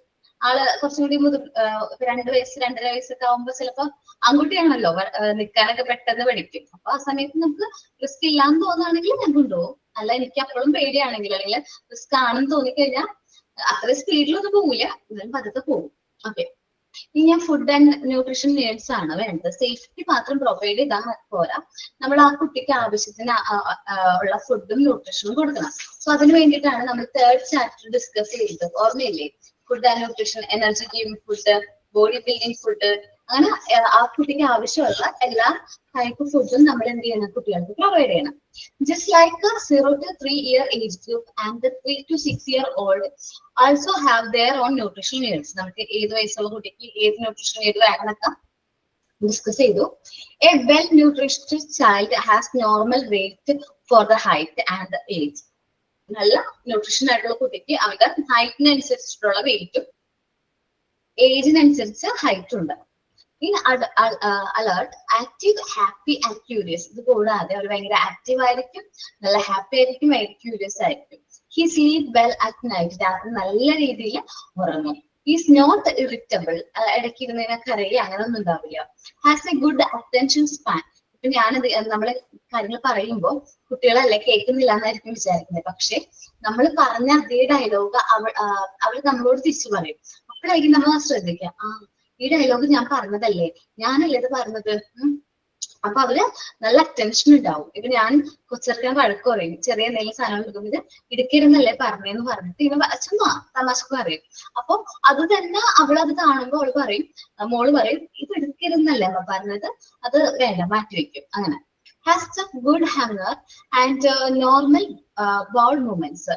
നല്ല സമയാസമയത്തിന് വിശപ്പുണ്ടാവും. അവളുടേതായ ബൗൾ മൂവ്മെന്റ്സ് നന്നായിട്ടുണ്ടാവും. ആക്റ്റീവ് ആയിട്ടുള്ള മൂവ്മെന്റ്സ് ഉണ്ടാവും. His and her eyes R clear bright. അവരുടെ കണ്ണുകൾ ക്ലിയർ ആയിരിക്കും, നല്ല ബ്രൈറ്റ് ആയിരിക്കും. ഹെയർ നോർമൽ ആയിരിക്കും. എന്ന് വെച്ചിട്ടുണ്ടെങ്കിൽ നമ്മള് ബ്ലാക്ക് കളർ ആയിരിക്കും, നോർമൽ ആയിരിക്കും. അല്ലാതെ ചെമ്പ് കളർ ആയിരിക്കില്ല. അല്ലെങ്കിൽ വൈറ്റ് ഹെയർ ഒക്കെ ആണെങ്കിൽ ന്യൂട്രീഷൻ വൈറ്റമിന്റെ ഒക്കെ കുറവായിരിക്കും. ടീത്ത് വൈറ്റ് ആൻഡ് ക്ലീൻ, നല്ല വൈറ്റും ക്ലീനും ആയിരിക്കും ടീത്ത്. അല്ലാതെ ഒരു മഞ്ഞ കളറിലൊക്കെ ഉണ്ടെങ്കിൽ അത് വൈറ്റമിന്റെ കുറവ് കൊണ്ട് വന്നതാണ്. സ്കിന്ന് സ്മൂത്ത് ആയിരിക്കും. ചിലവരിൽ നമ്മൾ സ്കിന്ന് കാണാറുണ്ട് വൈറ്റ് കളറിലെ മുഖത്തൊരു കുഞ്ഞു കുട്ടിയാണ് കേട്ടോ, അവന്റെ മുഖത്ത് നിറച്ച് കുഞ്ഞി വൈറ്റ് ഇങ്ങനെ പാണ്ട് പോലെ വന്നിരിക്കുന്നു. അപ്പൊ എനിക്കത് ചോദിച്ചു, വൈറ്റമിന്റെ കുറവാണെന്ന് എനിക്ക് തോന്നി. ചോദിച്ചപ്പോൾ പറഞ്ഞു വൈറ്റമിൻ സപ്ലിമെന്റ് എടുക്കണ്ടായിരുന്നു, പക്ഷെ ആ മരുന്നിന് ഭയങ്കര പൈസ ആയതുകൊണ്ട് കുറച്ച് നാൾ നിർത്തി. അപ്പൊ അത് വീണ്ടും വന്നാന്ന് പറഞ്ഞത്, അത് കണ്ടിന്യൂ ചെയ്തു. Slightly moist and glowing. കുഞ്ഞുങ്ങളുടെ സ്കിന്നിൽ ഭയങ്കര എന്താ പറയുക സോഫ്റ്റ് ആയിരിക്കും, നല്ല മോയിസ്റ്റ് ആയിരിക്കും. Gums firm and pink. നമ്മുടെ ഗംസ് ഉണ്ടല്ലോ മോണം നല്ല പിങ്ക് കളർ ആയിരിക്കും. പോസ്റ്റർ എറക്റ്റ്, എന്താ പറയാ നല്ലൊരു ഇതുണ്ടാവും. പോസ്റ്റർ എറക്റ്റും കൂടി ഉണ്ടാവും. നല്ലൊരു സ്മെല്ലൊക്കെ ആയിരിക്കും, കുഴപ്പമൊന്നും ഉണ്ടാവില്ല. Since nutrients make up each and every cell of the body. നമ്മുടെ ന്യൂട്രീഷൻസ് എന്ത് വേണം, നമ്മുടെ സെൽ ഗ്രോത്തിനൊക്കെ വേണം, നമ്മുടെ ബോഡിയിൽ വേണം. Keeping up of the nutrition need become important for healthy development of the body and mind. നമ്മുടെ ശരീരത്തിനും മനസ്സും ഹെൽത്തി ആയിരിക്കണം. കാരണം നമ്മുടെ നല്ല ഹെൽത്തി ബോഡിയിൽ മാത്രമേ നല്ല ഹെൽത്തി മൈൻഡ് ഉണ്ടാവുള്ളൂ. എന്നാലാണ് നല്ല രീതിയിൽ തിങ്ക് ചെയ്യാനും കാര്യങ്ങൾ പ്രവർത്തിക്കാനൊക്കെ പറ്റുള്ളൂ. സോ ന്യൂട്രീഷൻ നീഡ് ഇത് രണ്ടിലും വളരെ ഇമ്പോർട്ടൻ്റ് ആണ്. ഡെഫിഷ്യൻസി, എക്സസ്, ചിലപ്പോൾ കുറവ്, നമുക്ക് ആ ന്യൂട്രീഷൻ നീഡ് കുറവുള്ളത് പ്രശ്നം വരും. എക്സസ് ആയിട്ട് അമിതമായിട്ട് ഭക്ഷണം കഴിക്കുന്നത്, നമുക്ക് കുട്ടി കഴിക്കേണ്ട ഭക്ഷണത്തെക്കാളും കൂടുതൽ എക്സ്ട്രാ കഴിക്കുന്നതും എന്താണ്, എക്സ്ട്രാ കഴിക്കുന്നതും നല്ലതല്ല. Inequality of nutrients can not only create mild disorders but also have a physically disable or kill a person. ഒരു കുട്ടി ഒരു ഫുഡ് ഐറ്റം മാത്രമാണ് കഴിച്ചുകൊണ്ടിരിക്കുന്നതെങ്കിൽ ആ കുട്ടി ഭാവിയിൽ കുട്ടിക്ക് അതിൻ്റെതായ പ്രശ്നങ്ങൾ വരും. ഇപ്പൊ വെജിറ്റബിൾസ് ഒന്നും കഴിക്കാത്ത കുട്ടികളാണ് എപ്പോഴും നോൺ കഴിക്കുള്ളൂ, ഇപ്പൊ എന്താ പറയാ മീറ്റ് മാത്രമാണ് കഴിക്കുന്നത് എന്ന് വിചാരിക്കും, ഫിഷ് പോലും കഴിക്കുന്നില്ലെങ്കിൽ അവൻ ഫാറ്റി ആവാനുള്ള ചാൻസ് കൂടുതലാണ്. ഫാറ്റി ലിവർ അതേപോലെ അങ്ങനത്തെ അസുഖങ്ങൾ വരാനുള്ള ചാൻസസ്. സോ നമ്മൾ കഴിക്കുന്നത് ഒരു ബാലൻസ്ഡ് ഡയറ്റ് ആയിരിക്കും. നമ്മൾ ബാലൻസ്ഡ് ഡയറ്റ് ഒക്കെ നമ്മൾ ലാസ്റ്റ് നമ്മൾ ചാപ്റ്ററുകളായിട്ട് ഡിസ്കസ് ചെയ്തിട്ടായിരുന്നു. ഒരു കുട്ടിക്ക് നമ്മൾ പ്രൊവൈഡ് ചെയ്യുമ്പോൾ നമ്മൾ ബാലൻസ്ഡ് ഡയറ്റ് പ്രൊവൈഡ് ചെയ്യാൻ നോക്കാം. എല്ലാ ടൈപ്പ് ഫുഡ് ഐറ്റംസും ആ ഡയറ്റിൽ ഇൻക്ലൂഡ് ചെയ്യാനായിട്ട് മാക്സിമം നമ്മൾ എന്ത് ചെയ്യാം, ഇമ്പോർട്ടൻസ് കൊടുക്കുക. വെജിറ്റബിൾസ്, ഫ്രൂട്ട്സ്, സിറൽസ്, എല്ലാ ധാന്യങ്ങളും അതേപോലെ എല്ലാ പഴവർഗ്ഗങ്ങളും, മീറ്റും ഫിഷും എല്ലാവരും കൂടിയിട്ടുള്ള ഒരു ഡയറ്റ് ആയിരിക്കണം നമ്മൾ ആർക്ക് പ്ലാൻ ചെയ്യേണ്ടത്, കുട്ടികൾക്ക് പ്ലാൻ ചെയ്യുന്നത്. മിൽക്കും ഒക്കെ വേണം. പക്ഷെ ഇത് കഴിക്കില്ലേ, മോൻ ഇത് കഴിക്കില്ല എന്ന് പറഞ്ഞ് ചില പാരന്റ്സ് അങ്ങനെയാണ് കേട്ടോ. അപ്പൊ ഞാനൊരു ഇന്റർവ്യൂ കണ്ടതാണ്. അപ്പൊ ആ ഇന്റർവ്യൂവിൽ ഡോക്ടർ ഇങ്ങനെ പറഞ്ഞുകൊണ്ടിരിക്കുകയാണ്. അപ്പൊ ഒരു കുട്ടിക്ക് ഭയങ്കര വൈറ്റമിന്റെ കുറവ് എന്ന് വെച്ചാൽ ഭയങ്കരമായിട്ട് കുറവ്. അപ്പൊ ഡോക്ടർ കുറച്ച് ബ്ലഡ് ടെസ്റ്റ് ഒക്കെ എഴുതിയിട്ട് കുട്ടീനെ കൊണ്ടുവന്ന് കാണിച്ചു അമ്മ. അപ്പൊ അമ്മനോട് പറഞ്ഞു ഇവന് വൈറ്റമിന്റെയും മാൽ ന്യൂട്രീഷൻ ആണെന്ന് പറഞ്ഞു, പോഷകാഹാരക്കുറവാണെന്ന് പറഞ്ഞു. അപ്പൊ അമ്മ സമ്മതിച്ചില്ല, കാരണം അത് ഇന്നത് കൊടുക്കുന്നുണ്ട് എന്നൊക്കെ പറഞ്ഞു. അപ്പൊ ഡോക്ടർ അങ്ങോട്ട് ചോദിച്ചു ഇന്ന് ഫുഡ് കൊടുക്കുന്നുണ്ടോ, ചോദിച്ച ചോദ്യങ്ങൾ എങ്ങനെയാണ്, എഗ്ഗ് കൊടുക്കുന്നുണ്ടോ എന്ന് ചോദിച്ചു. അപ്പൊ അമ്മ പറഞ്ഞു എഗ്ഗ് കൊടുക്കുന്നില്ല, അത് കഫക്കെട്ട് വരുത്തും ഡോക്ടർ, അതുകൊണ്ട് ഞാനത് കൊടുക്കാറില്ല. സോ മിൽക്ക് കൊടുക്കുന്നുണ്ടോ, മിൽക്ക് കൊടുക്കുന്നില്ല, മിൽക്ക് കഴിച്ചു കഴിഞ്ഞാൽ കഫക്കെട്ട് വരും, അതുകൊണ്ട് ഞാൻ അതും കൊടുക്കുന്നില്ല.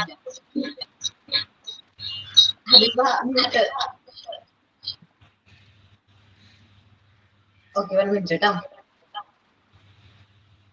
അപ്പൊ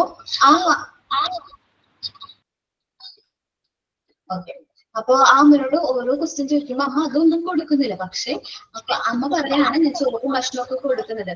ഹബീബ മ്യൂട്ട് ചെയ്യോടാ. ഹബീബ, ഞാനല്ലാത്തൊരു ഹബീബ ഉണ്ട് മാം ഇവിടെ. അതാരാണ്? വേറൊരു ഹബീബ ഉണ്ട് അവിടെ.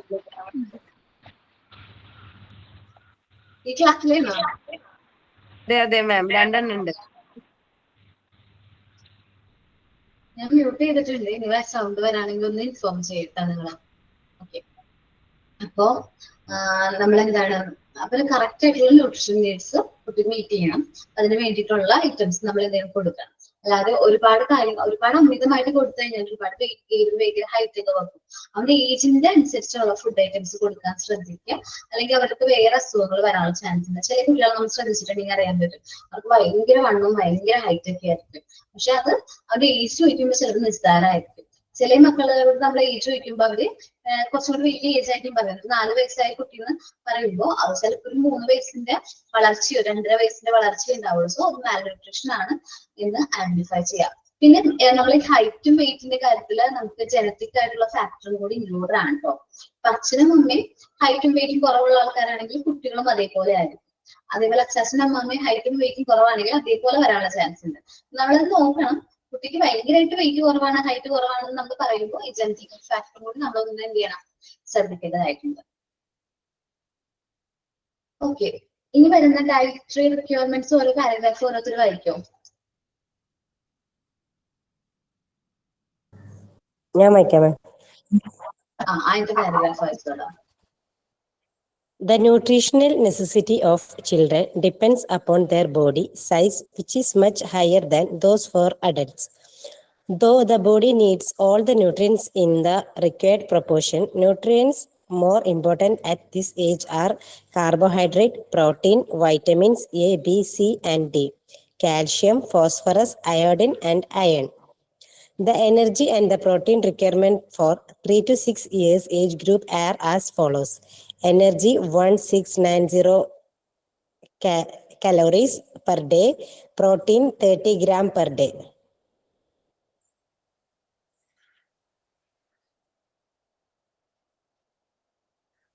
Mute ആണ് ma'am. Okay, thank you. Sorry കേട്ടോ. അപ്പൊ അത് നമുക്ക് ഏതൊക്കെ ടൈപ്പ് ന്യൂട്രീഷൻസ് ആണ് വേണ്ടത്? Carbohydrate, protein, vitamin A, B, C, D, calcium, phosphorus, iodine, iron, ഇതെല്ലാം വേണം. 3 to 6 years കുട്ടികൾക്ക് എത്ര കലോറീസ് എനർജി വേണം? 1690 കലോറീസ് പെർ ഡേയും പ്രോട്ടീൻ 30 grams പെർ ഡേയും ആ കുട്ടികൾ കഴിക്കുന്നുണ്ടോ എന്ന് നമ്മൾ എന്ത് ചെയ്യണം, ഉറപ്പ് വരുത്തണം. ഓക്കെ, അടുത്ത പാരഗ്രാഫ്. ഞാൻ വായിക്കാം മാം. ഞാൻ ഇതുവരെ വായിച്ചിട്ടില്ല. ഓക്കെ, ഷെറിൻ, ശ്യാമള,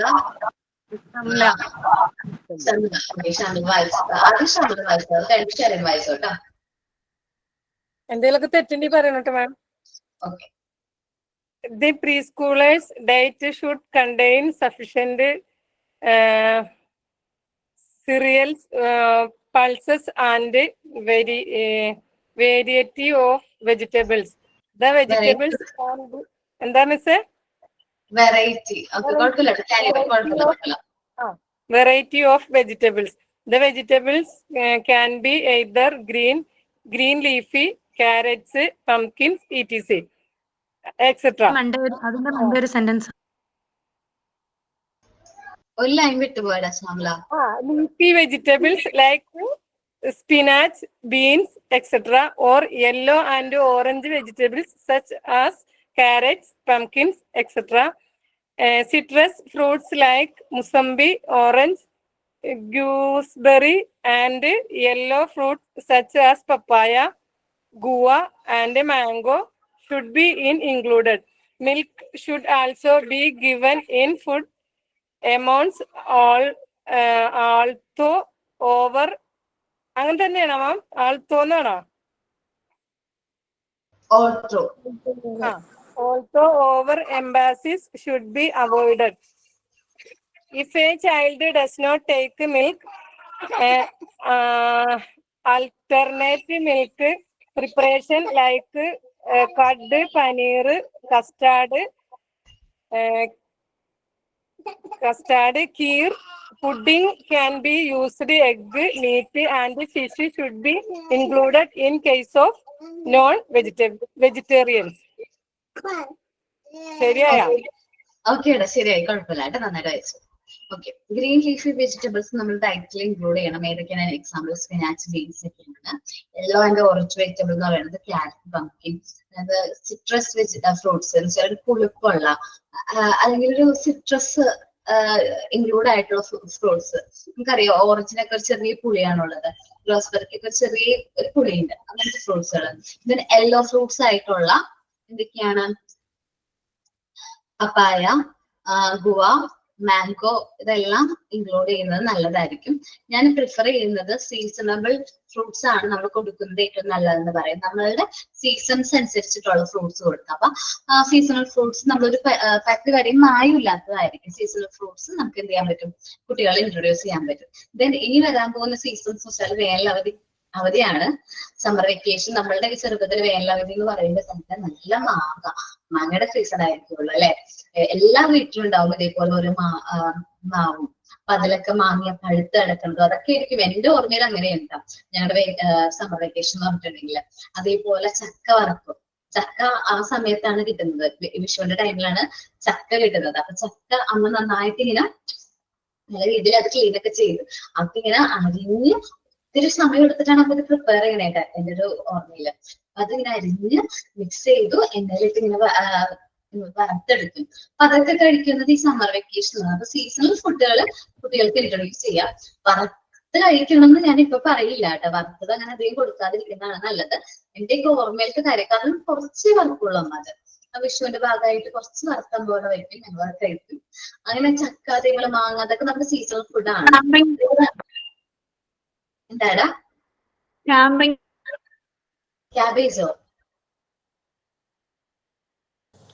ചാമ്പയ്ക്ക, പേരക്ക, അങ്ങനത്തെ ഫ്രൂട്ട്സ് ഒക്കെ നമ്മൾ കുട്ടികളിൽ ഇൻട്രൊഡ്യൂസ് ചെയ്യും. നമ്മുടെ അടുത്ത് തന്നെയുള്ള. അതേപോലെ നമ്മളിപ്പോ പച്ചക്കറി മുമ്പില്ലേടാ, നമുക്ക് കറിക്കൊന്നും ഇല്ലാന്ന് നമ്മളൊരു വീട്ടിലും കേട്ടിട്ടുണ്ടാവില്ല അല്ലെ? ഞാൻ കേട്ടിട്ടില്ല. എന്നല്ലെങ്കിൽ എന്റെയൊക്കെ ചെറുപ്പത്തില് അങ്ങനെ കേട്ടിട്ടില്ല. കാരണം എന്താണ്, ഇപ്പൊ കറിക്കൊന്നും ഇല്ലെങ്കിൽ എന്ത് ചെയ്യുന്ന വെച്ചിട്ടുണ്ടെങ്കിൽ അച്ഛൻ എന്ത് ചെയ്യും? അച്ഛൻ വല്ല കാച്ചിലോ ചേമ്പ്, ഇതൊക്കെ അച്ഛൻ നട്ടു വെച്ചിട്ടുണ്ട്. കാച്ചിലും ചേമ്പൊക്കെ ഉണ്ട്. അപ്പൊ അതൊക്കെ തപ്പി എടുത്തോണ്ട് വരും കറിക്കൊന്നും ഇല്ലെങ്കിൽ. അല്ലെങ്കിൽ കൊടപ്പൻ കറി വെക്കും. വീട്ടിൽ തന്നെയുള്ള കറികളാണ് കൂടുതൽ. കാരണം ഞങ്ങൾക്ക് നന്നായിട്ട് മുമ്പ് ചെറുപ്പത്തിലൊക്കെ നന്നായിട്ട് വാഴ ഉണ്ടായിരുന്നു.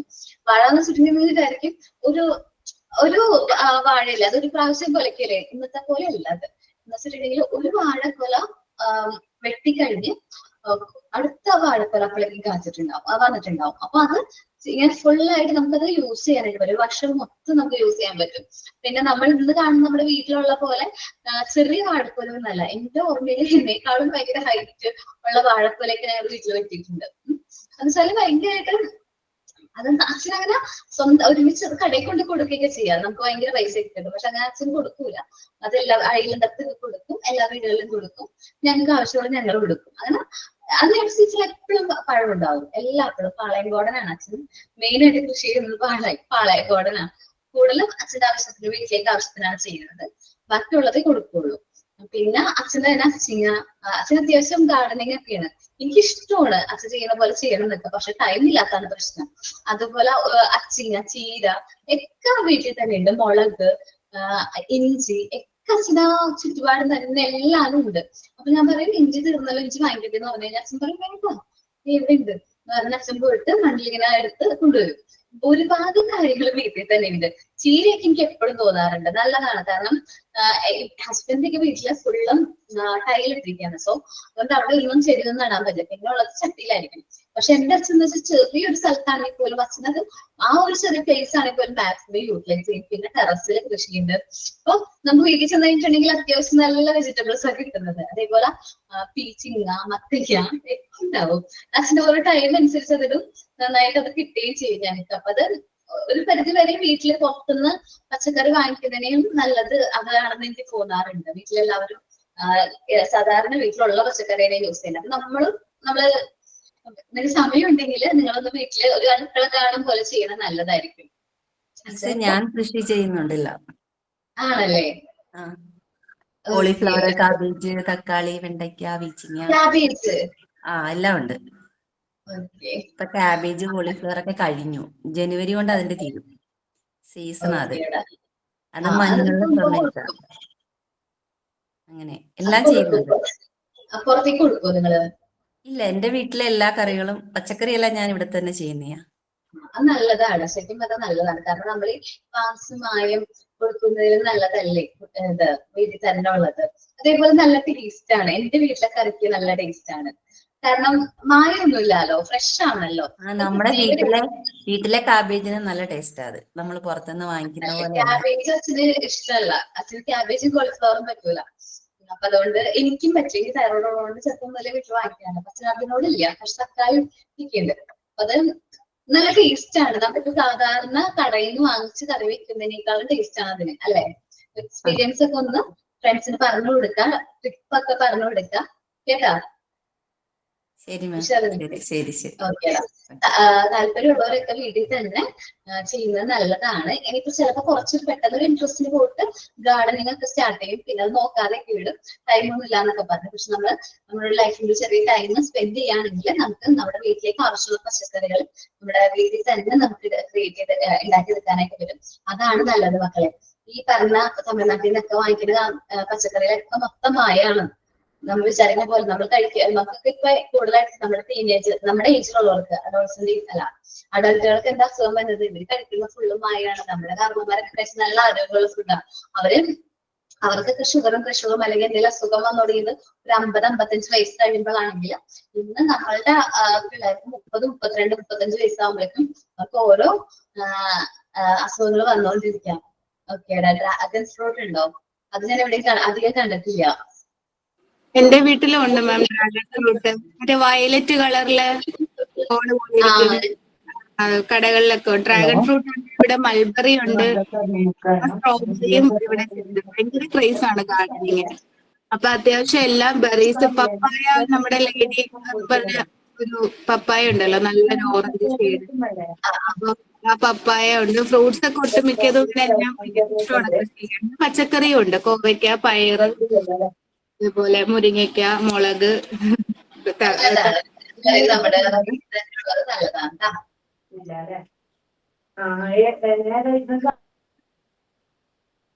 ജസ്ല മോനെന്തിൽ സംസാരിക്കായിരുന്നോ?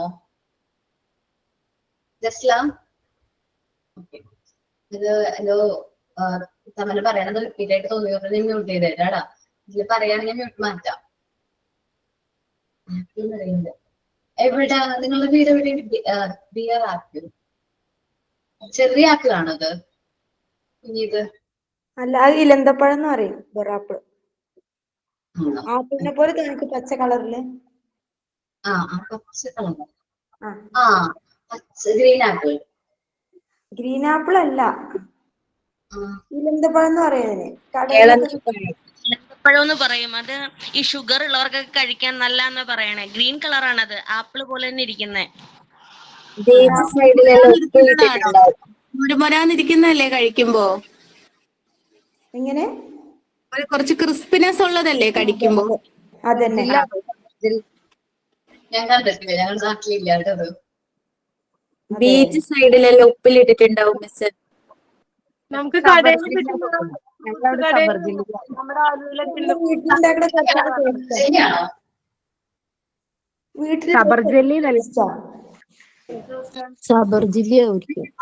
ഗൂഗിൾ അടിച്ചു നോക്കിയാൽ കിട്ടും മിസ്. പിയർന്ന് പറഞ്ഞാൽ നല്ല ഷേപ്പാണത്.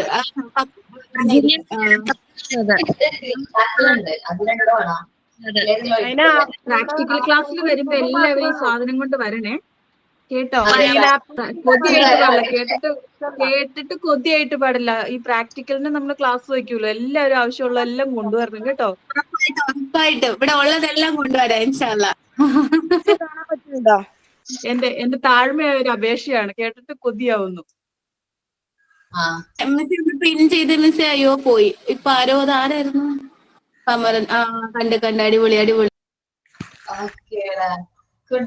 സീസൺ ആണെങ്കിൽ വരാൻ പറ്റുള്ളൂ. നല്ലതാട്ടോ. കഴിഞ്ഞ ഒരുപാട് കായ ഉണ്ടായിരുന്നോ? ഇത് പാലക്കാടിലെ എലഞ്ചി എന്ന് പറയും. എലഞ്ചി എന്നാണ് ഇതിന് പറയാ. ഇത് പഴുക്കുമ്പോ ബ്രൗൺ കളർ ആയിട്ട് മധുരം ഇട്ട് കഴിച്ചാൽ നന്നായിട്ടുണ്ടാവും. അല്ല ബ്രൗണ് വേറെ ഉണ്ട്. അത് വേറെയാണത്. അതിന്റെ വെറൈറ്റി തന്നെയാണ്. ഓക്കേടാ. വിദ്യയുടെ വീട്ടിലും അത്യാവശ്യം ഫ്രൂട്ട്സ് ഒക്കെ ഉണ്ട് കേട്ടോ. അപ്പൊ എല്ലാവരും പ്രാക്ടിക്കൽ സെഷന് വരുമ്പോ കൊണ്ടുവരാം. ടീച്ചർമാരെ കാണാൻ വരാണല്ലോ, ഞങ്ങൾക്ക് വേണ്ടിയിട്ടും ഫ്രണ്ട്സിന് വേണ്ടിയിട്ടൊക്കെ കൊണ്ടുവരാം സീസൺ ആണെങ്കിൽ. ഓക്കെ ഓക്കെ, ബാക്കി നെക്സ്റ്റ് ക്ലാസ്സിൽ എടുക്കാം. നാളെ എന്തെങ്കിലും ആക്ടിവിറ്റി തന്നിട്ടുണ്ടോ നാളത്തേക്ക്? ഫ്രെയിമിന്റെ കാര്യം പറഞ്ഞു.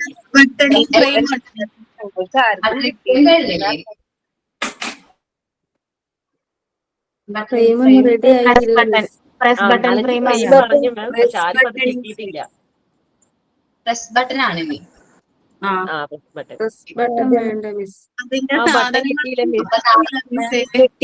ഒട്ടുമിക്കവരും ചെയ്തിട്ടില്ല. കൊണ്ട് ആരും ചെയ്തിട്ടില്ല മാം. നിങ്ങൾ നോക്ക്, ആ പ്രസ് ബട്ടന്റെ പുതിയ കുഞ്ഞു കുട്ടികളുടെ ഒക്കെ ഡ്രസ്സിൽ ഇപ്പൊ പ്രസ് ബട്ടൺ അല്ലേ, പഴയ ബട്ടൺ അല്ലല്ലോ. എന്താ നോക്ക്, അങ്ങനെയാണെങ്കിൽ അത് വെച്ചിട്ട് നമുക്ക് ചെയ്യാൻ പറ്റില്ലേ? നോക്ക്. കുറച്ച് ടൈം ചെയ്താൽ മതിയോ? എന്താണ്? ഓക്കെ ഓക്കെ, ഫ്രെയിം അല്ലേ? മതി. ഓക്കെ, ഒരു പ്രസന്റ് ചെയ്യാം, അല്ലാത്തൊരു അടുത്ത ഓരോ ഫ്രെയിമുകൾ നോക്കാം. വെൽക്കോ, പിന്നെ ബെൽറ്റ് ഫ്രെയിം, പിന്നെ ഞാൻ ബാഗിന്റെ പോലത്തെ ഫ്രെയിം കാണിച്ചത്, ക്ലിപ്പ് പോലെ ഇടുന്നത്. നിങ്ങൾക്ക് പറ്റുന്ന രീതിയിൽ ആ ഫ്രെയിം ക്രിയേറ്റ് ചെയ്തേക്കിട്ടോ. ഇനി നെക്സ്റ്റ് നമുക്ക് അടുത്തടുത്ത് ഓരോ ഐറ്റംസ് ക്രിയേറ്റ് ചെയ്യേണ്ടതാണ്. ഓക്കെ, ടൈം ലാഗ് ആയി പോകും. നോമ്പ് തീർന്നിട്ട് ഓക്കെ, നിങ്ങളത് നോക്കിയിട്ട് ചെയ്താൽ മതി. നോമ്പ് കഴിഞ്ഞിട്ടോ, ട്രാവലിംഗ് ഒക്കെ ബുദ്ധിമുട്ടായിരിക്കില്ലേ, അപ്പൊ അത് കഴിഞ്ഞിട്ട് ഇത് മതി. ഓക്കേടാ, ക്ലാസ്സിൽ കയറുന്നത് തന്നെ എന്താ പറയാ, എനിക്ക് സന്തോഷമായി. കാരണം എനിക്കറിയാമല്ലോ എന്റെ ഏജിൽ കൂടുതലായിട്ട് നോമ്പായിരിക്കും, കുട്ടികൾക്ക് നോമ്പായിരിക്കുമല്ലോ എന്ന് വിചാരിച്ചു. ഞാൻ വിചാരിച്ചത് അമ്മന്റെ ഒന്നും കയറില്ല എന്നാ വിചാരിച്ചത്, പക്ഷെ എല്ലാവരും കയറി. ഞാൻ പ്രതീക്ഷിച്ച് ഇന്ന് ഇതൊന്നും ഉണ്ടാവില്ലായിരിക്കുമല്ലോ, ക്ലാസ് എങ്ങനെയായിരിക്കും എന്നൊക്കെ വിചാരിച്ചിട്ട് ക്ലാസ്സിലേക്ക് വന്നത് തന്നെ. അപ്പൊ എല്ലാവരും ഉണ്ട്, നമുക്ക് നോക്കാം. ഓക്കെ, എല്ലാവരും ഉണ്ട്, ഞാൻ കണ്ടു, മുനീറിനെയൊക്കെ കണ്ടു കേട്ടോ. ക്ഷീണുണ്ട് മാം, എന്നാലും കേറി. ഓക്കേടാ, ക്ഷീണം മാറാനുള്ള വഴിയാണ് മാം ക്ലാസ് കയറുമ്പോ. എല്ലാരും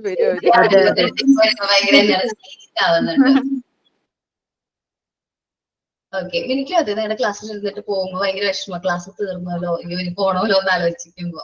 പക്ഷെ നമ്മൾ ടൈം ആലോചിച്ചിരിക്കാൻ ടൈം നെക്സ്റ്റ് ക്ലാസ്സിൽ കയറാനുള്ളതാണ്. അതുകൊണ്ട് thank you all. Sign out ആരാ പറയുന്നേ? ഞാനാണ് മാം. പറഞ്ഞോളാം. Education is the most powerful weapon which you can use to change the world. Nelson Mandela. Thank you, ma'am, your wonderful class. And Umu, thank you, your wonderful speech. Thank you all. Signed out by Uma Sajeev, not Parov. Okay, നിങ്ങളുടെ video കണ്ടു കേട്ടാ. Women's ഡേയുടെ video കണ്ടിരുന്നു, നന്നായിരുന്നു കേട്ടോ അത്. Okay, thank you all. Thank you, Thank you, ma'am. Thank you. Thank you, ma'am. ഒരു മിനിറ്റും കൂടെ ഉണ്ട്.